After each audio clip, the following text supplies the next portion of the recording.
సాయినాథాయ నమః. ఓం శ్రీ సాయినాథాయ నమః. రెండవ అధ్యాయంలో గ్రంథకర్త మనకు ఈ విధంగా తెలియజేసినారు. ఈ గ్రంథ రచనకు కారణము పూనుకొంటకు అసమర్థతయు, ధైర్యము, గొప్ప వివాదము, హేమడ్ పంతాను బిరుదు ప్రధానము, గురువు యొక్క ఆవశ్యకత ఈ గ్రంథ రచనకు ముఖ్య కారణం.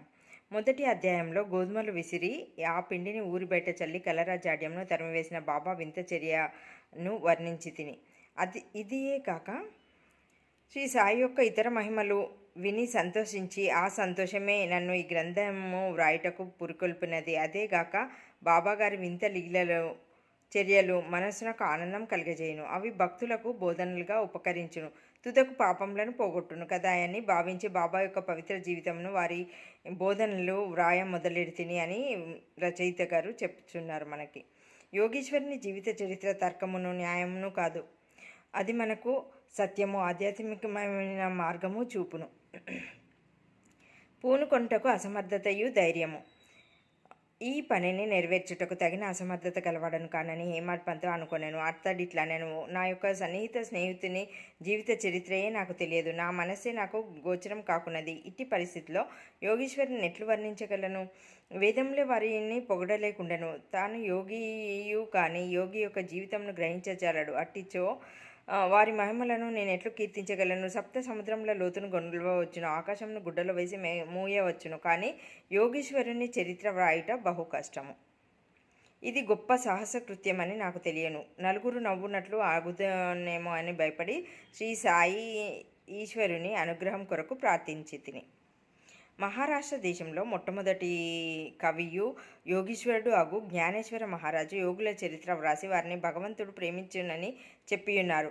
ఏ భక్తులు యోగుల చరిత్రలను వ్రాయ కుతూహలపడదరో వారి కోరికలను నెరవేరినట్లు వారి గ్రంథములు కొనసాగునట్లు చేయుటకు యోగులు అనేక మార్గములను అవలంబించెదరు. యోగులే అట్టి పనికి ప్రేరేపింతురు. దానిని నెరవేర్చుటకు భక్తుని కారణమాత్రునిగా నుంచి వారి వారి కార్యములను వారే కొనసాగించుకొనెదరు. 1700 శక సంవత్సరంలో మహీపతి పండితుడు యోగీశ్వరుల చరిత్రలను వ్రాయుటకు కాంక్షించెను. యోగులు అతని ప్రోత్సహించి కార్యం కొనసాగించిరి. అట్లే 1800 శక సంవత్సరంలో దాసగను యొక్క సేవను ఆమోదించిరి. మహీపతి 4 గ్రంథములు వ్రాసిన. అవి భక్త విజయము, సంత విజయము, భక్త లీలామృతము, సంత లీలామృతము అన్నవి దాసగను వ్రాసినవి. భక్త లీలామృతమును, సంత కథామృతమును మాత్రమే ఆధునిక యోగుల చరిత్రలు విని ఎందుకలవు. భక్త లీలామృతంలో 31, 32, 33 అధ్యాయములందు, సంత కథామృతంలో 57వ అధ్యాయం నందు సాయిబాబా చరిత్ర, వారి బోధలు చక్కగా విశదీకరింపబడినవి. ఇవి సాయి లీలా మాసపత్రిక సంచికలు 11, 12వ సంపుటము 17వ నందు ప్రచురితము. చదువర్లు ఈ అధ్యాయములు కూడా పఠించవలెను. శ్రీ సాయిబాబా అద్భుత లీలలు బాంద్రా నివాసియగు సావిత్రిబాయి రఘునాథ్ టెండూల్కర్చే చక్కని చిన్న పుస్తకంలో వర్ణింపబడినవి. దాసగను మహారాజుకు కూడా శ్రీ సాయి పాటలు మధురంగా వ్రాసి ఉన్నారు. గుజరాత్ భాషలో అమీదాసు భవానీ మెహతా అను భక్తుడు శ్రీ సాయి కథలను ముద్రించినారు.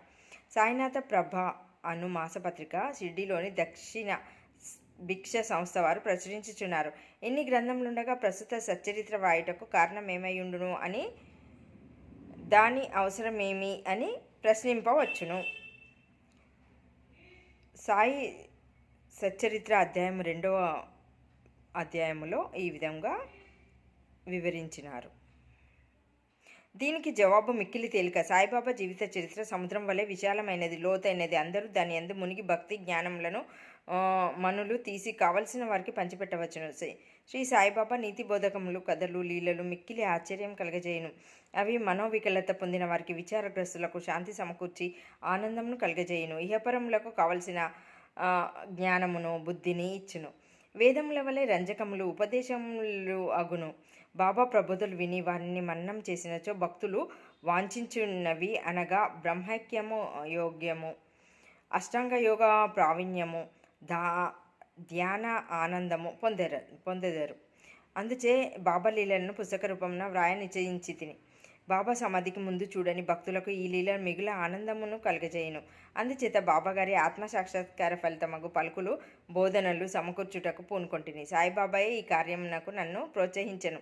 నా అహంకారమును వారి పాదములపై ఉంచి శరణు అంటిని. కావున నా మార్గం సవ్యమైనదని బాబా ఇహపర సౌఖ్యములు తప్పక దయచేయునని నమ్మి ఉంటిని. నేను నా అంతట ఈ గ్రంథమునకు బాబా యొక్క అనుమతి పొందలేకుంటుని.